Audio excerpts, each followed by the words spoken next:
It is Kenny with Just the Right Angle doing a quick live stream. I first want to start off in a particular instance as a title with a little amusing video of the supposed Democrat nominee for president, Kamala Harris. This is our vice president, by the way, who lied about Biden's condition and would take over if they were to suddenly reveal to the world that Biden is actually incompetent and incapable of running an ice cream stand, let alone the most powerful nation on earth.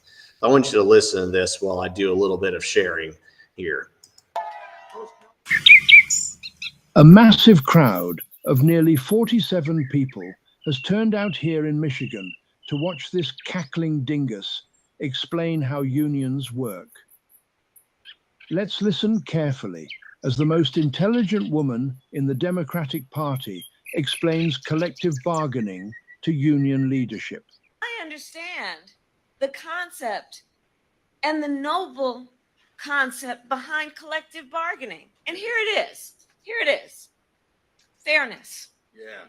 Fairness. Wow, that was truly inspirational. I can't believe anyone would call her a diversity hire. Even Tampon Timmy is applauding her epic insights. Let's see if this cackling dingus has any more words of wisdom for us common folks. So collective bargaining is about saying, let the collective come together around a common experience, which at its core is about dignity. Well, if the president thing doesn't work out for her, Kamala could always become a rocket surgeon. Oh, there goes Tampon Timmy, applauding again, like someone just invented a urinal that dispenses free maxi pads. But you know, Timmy is a war hero. No, he's never been to an actual war zone, but he did go to Minneapolis in 2020. We should give him a silver star. But let's not get distracted by Tampon Timmy's tales of National Guard parking lot warfare. We've all come here to listen to this cackling dingus explain how unions work. Take it away, Kamala. It's about saying, hey, in a negotiation, don't we all believe the outcome should be fair? And then let the people come together to negotiate so you make the balance. And then the outcome will be fair. And you know, we should really add Kamala to Mount Rushmore, right between Teddy Roosevelt and Nancy Pelosi. What a national treasure she is. Can we please have a second helping of word salad, Kamala? Because you walk your walk. You walk your walk. Sorry, it bumped up with the like we have talked about, we got 89 days to get this done. volume there. You know, the one thing about all of us is we like hard work. Hard work is good work. Hard Actually, work they don't. is good work. Most Democrats don't. The thing that we like about hard work is we have fun doing hard work. You know, Kamala should be in front of the camera more often. She's so intelligent and graceful. I can't believe she doesn't do more interviews. She's not doing any news conference. You know why she's not doing it? Because she can't do a news conference. She doesn't know how to do a news conference. She's not smart enough to do a news conference. Think about this leader that's very... Okay, folks, so you can see the rest of that. That's just there from my own my own amusement. And a little bit of prep video while I go ahead and share this with everybody on Twitter. You can follow me at Just the Right Angle on Rumble. This will also be made into audio onto Podbean and then on my regular Facebook page, as well as YouTube.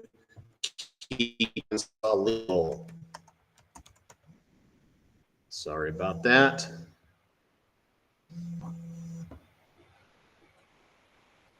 Decline a call. We'll get it later. Well, folks, probably the big top story in Arkansas politics is the big lawsuit regarding the abortion amendment. There is a ballot initiative started in December of last year to put on the ballot the chance to murder the unborn. Now, of course, it was marketed as being a way as women's freedom and all this sort of nonsense. But it was an excuse to murder the unborn. It's abortion. something that should have never been forced upon other states via Roe v. Wade. Roe v. Wade was overturned thanks in part to Donald Trump's appointments to the Supreme Court and a lot of action done, particularly by the Texas legislature, which figured out a way to bankrupt the abortion industry. When they realized that, they realized more or less the jig was up, and they went ahead and basically banned Roe v. Wade. Roe v. Wade, however, did not end abortion. It only put abortion to the states. And what many people are finding out is that even among what we would call red states, there are a lot of Democrat enclaves that are able to make decisions regarding the states. And so if a lot of people are waking up and finding out that, in fact, a lot of your leadership is either pro-abortion or willing to sit by and let abortion be pushed in their state. Now, Arkansas has a ballot initiative process where you can gather enough signatures, and if you gather enough signatures, you can put an item on the ballot to be voted on. Sadly, in one of the most pro-life states in the nation, Arkansas, that effort actually more or less succeeded. They got well over 100,000 signatures to put on the ballot.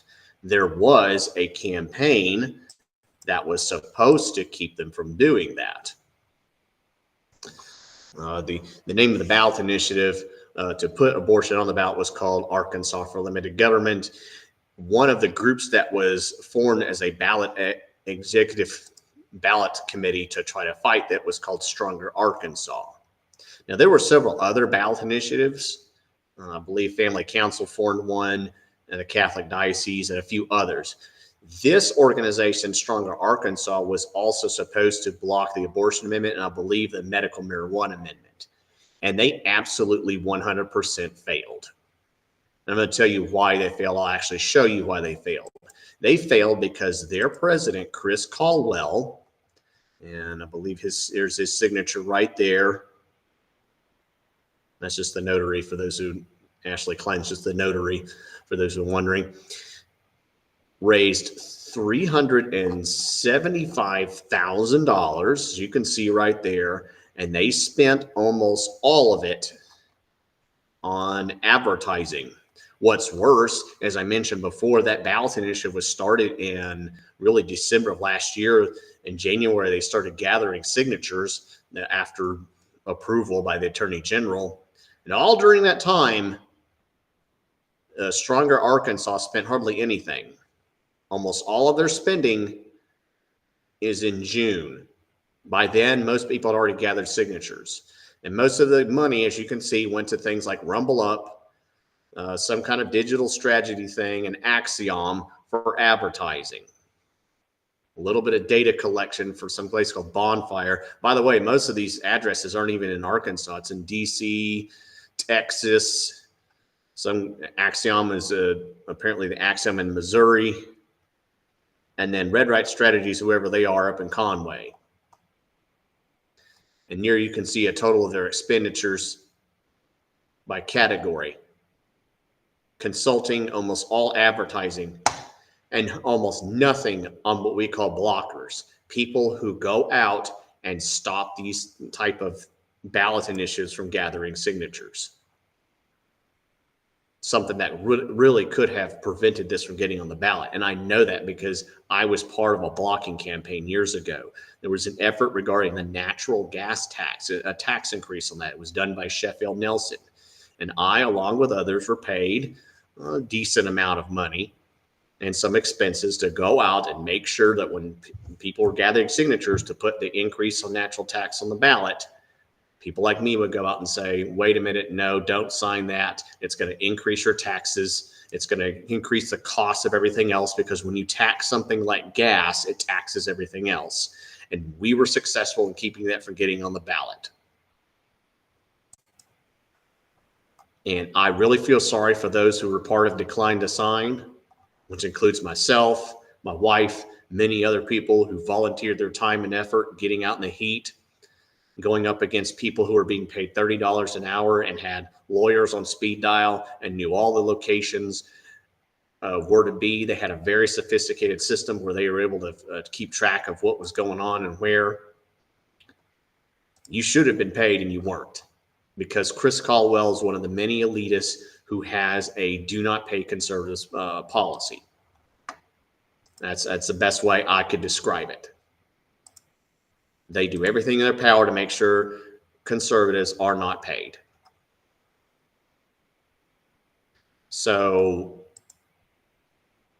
that, again, this lawsuit, what's happened is the other ballot initiatives, the medical marijuana one, which didn't get enough signatures to be on the ballot, and the casino amendment, are joining the lawsuit on the Secretary of State's rejection of the proposed abortion amendment.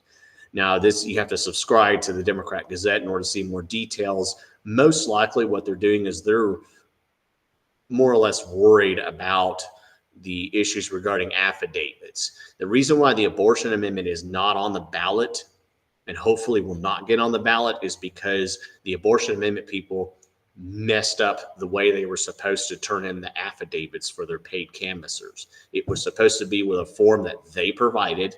Just like if you were to do like a background check, you can't just write a piece of paper saying background check me. You have to fill out the form that they provide. And then it has to be a certain person that does it. And they failed to abide by those rules. And it's right there, right now. You've seen the pictures of it on Twitter of the actual affidavit. And so the left is doing what they do whenever they break the rules, and that's file a lawsuit.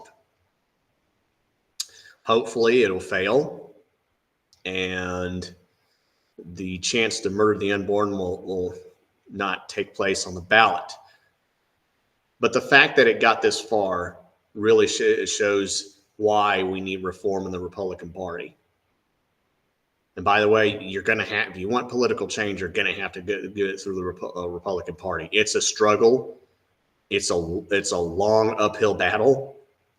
And I know there's lots of people like, why don't we form a third party, go to the Libertarians? No, you can't do that. That's not effective.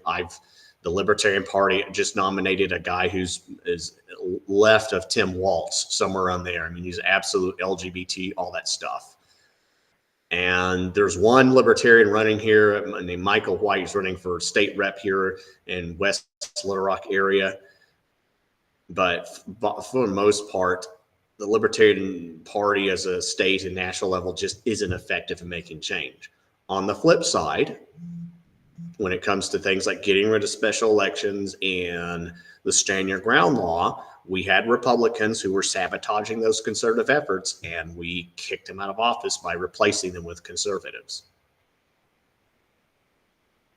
So it's a long, and of course, within the Republican Party leadership, we have removed from power people like Sarah Jo Reynolds, who is the former director and one of the people responsible for sicking the police on me and others when we're trying to get answers on what's going on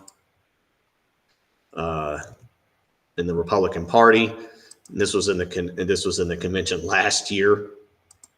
If you're fans of me, you've seen where the police were sicked on me. You know most about this. If not, I urge you to go to rumble.com, see what I'm talking about.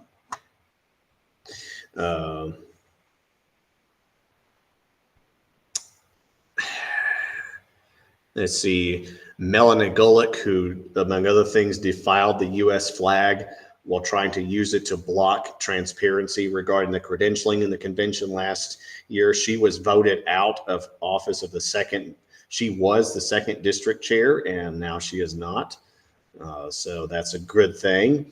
A lot of counties have replaced what we call their rhino establishment types with more conservative folks. So we've done the reforms that needed to be done, at least in those areas. But we have a long way to go. If you've seen my page, you know that I had the door literally slammed in my face by the current GOP chair, Joseph Wood. He and a few of the members of the executive committee are trying to illegally overthrow the will of the state convention, which has the final authority on rule changes, including open primaries. And that's not just my opinion, that's literal law. Not only is it law in the case of open primaries, that's even been settled in court law, the very same court system where they're having a fight over abortion. And it's already been settled. Matter of fact, here, I'll go ahead and play folks a little reminder of what I'm talking about. Just a 1 minute, since this is just 1 minute. Well, I should resume. What I got out of it was they didn't get very far. It's just, that's Samantha Boyd. They're looking at me like I don't belong there. We know they're actually coming out. Later on, get some. Can I come in? No, thank you, boss. We, the people, Sorry? No. are going mad. Just really? Oh, really, Joseph? Come on, man. Coward! Wow. So that just happened. Joseph Wood let the TV reporters in, but and the not Arkansas Democrat Gazette, in the Arkansas Democrat Gazette then, but not South Arkansas Reckoning. but not South Arkansas Reckoning, and not me, even though I'm a delegate. Wow. So that's a little reminder. So yes, we do have a lot of work to go. It will be an uphill battle. But you know what? I'll just go ahead and. Well, good riddance to. Sorry about that. That was a little funny. That's the Australian lefty who pretended to break dance in the Olympics. That's kind of a shame too, because you know I've seen some. Well, not in person, but you can go on video. You can see break dancing. It's been around since about the 80s. I'm sure there really are some pretty good athletic break dancers, but that woman was just not one of them. But anyway, side note, distraction there. We do have some work to go, and this is an organization this is an event where you can get involved to help in that fight. Marjorie Taylor Greene is going to be the guest at the 1st and 2nd Congressional District meeting, which is taking place Saturday, September 7th, 2024, at the Cabot Event Center. I believe it's called the Cabot Event Center. Now, this is the Conduit article that talks about this. It has a breakdown, but the link is a little bad, so you can go to the Eventbrite link right here. Matter of fact, I'll go ahead and share this on my Rumble page. You can go to coalitionofcongressionaldistricts.com. Reserve. It's $35, but it's certainly worth it. You get the link up with a bunch of people that are like-minded. There's the actual address. You're trying to plan on this, and you know how far is it from where you're at. Doors open at 8:30. This will probably be several hours worth of. It says 3 hours, but they're likely going to have some more things going on. There's some catering that's done. David's Burgers, great place to go get burgers, side note. And then there's catering done. There'll be some treats there. Usually they'll provide some light snacks if you're wanting to munch on something while you're busy doing political stuff. But great place. Marjorie Taylor Greene's been one of the people fighting against the establishment, fighting against the not just the left, but the right, what we call a uniparty agenda. But again, I've put it on my Rumble page, so you want to go there, click that, see what it is. And if you can't go, maybe you can know somebody else. Hey, you're outside of Arkansas, but you think this would be really great. You can still go. If you know somebody else that wouldn't be interested in going, contact them, let them know. Spread the word on this. It's a great way to get a few extra people involved. And let others know that this kind of thing is going, you know, let people know about these events. This is done by people oftentimes having to volunteer their time. As I mentioned more, that do not pay conservatives policy. It's done by the Republican Party of Arkansas right now. There may be a campaign coming up that I'm actually working on where we might be able to get some conservatives involved. It's about defeating a tax increase. Thanks to the efforts of Republicans, even some Republicans I may disagree with on other issues. We do have a ban on special elections, so these corrupt city and county officials can't schedule elections during a few days before Christmas or Valentine's Day that they've done like they've done in the past. But yeah, there are still elections on the ballot that are going to be going on, and some of them are tax increases. I'll share a little more about that once I get some details regarding that. But yeah, get people involved. Find folks. If you know somebody, again, that's like real diehard conservative in the area, you know, you telling them, hey, this is going on, these are the people to get involved with, could be the difference. And this type of fight is happening across the nation. I've talked about it before in other states where they had to fight their GOP consultant class. And some places they took over the convention and the consultant class resigned, like in Nebraska. Missouri had to fight for the rights regarding their delegates. Arizona, Carrie Lake, with a recording of her former GOP chair trying to bribe her millions, led to that chair being forced to resign. So yeah, this fight's going on all over the nation. And politically speaking, it's the way to help save the nation. And I say politically because obviously we need a lot of reform. We need people to get out of debt, get economically safe. We need spiritual warfare. We need prayer, people reading their Bible, getting themselves to establishing a relationship with God, witnessing to people. We need a church to wake up. Just like, you know, we need George Whitefield just as much as we need George Washington. So one last thing I wanted to share this, speaking to people that are patriots, Tina Peters. Tina Peters is a former Mesa County clerk and Gold Star mom, which means she literally gave a son for this country. She's found guilty on 710 charges for preserving critical election data, which means what she did was, and there's actually a comment on here that I will look for, that Griswold, who was the Colorado Secretary of State, demanded that all the voting machines' elections data be erased, which is against the law and certainly unethical, especially after the 2020 election. And they misspelled her name. So she made an illegal demand, broke the rules, just like Joseph Wood and his buddies in the Arkansas Republican Party, and just like the pro-abortion people. And now they're trying to change the rules and try to bend them or throw someone else in jail for disobeying an illegal demand. That's literally what this woman did. And just like the J6 people and others, the law is just being perverted in a way to advance what you would call the globalist agenda. So folks, you know, I've said this before, you're sick of globalism, you're sick of the poison they're putting in our food, your money going to all kinds of corrupt officials, your money being wasted on climate change, you're sick of Bill Gates and Klaus Schwab and some in Vanguard and BlackRock. Fight the ones that are in your local area. For Colorado, it's Griswold.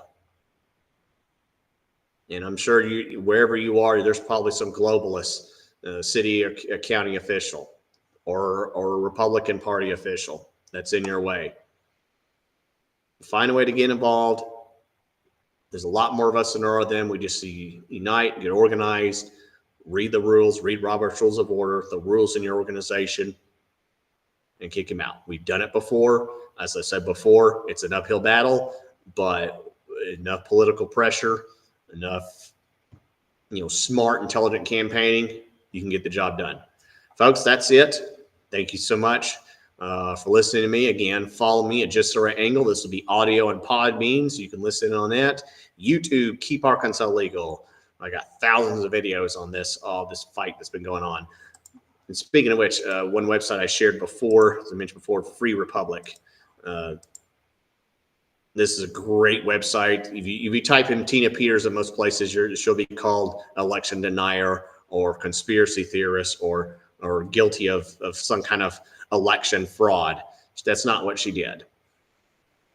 So you got to get, Free Republic oftentimes takes from conservative areas and puts the headline, or of course has comments like this so you can get updates on what's going on, along with some other opinions. But anyway, that's it. Y'all have a great day.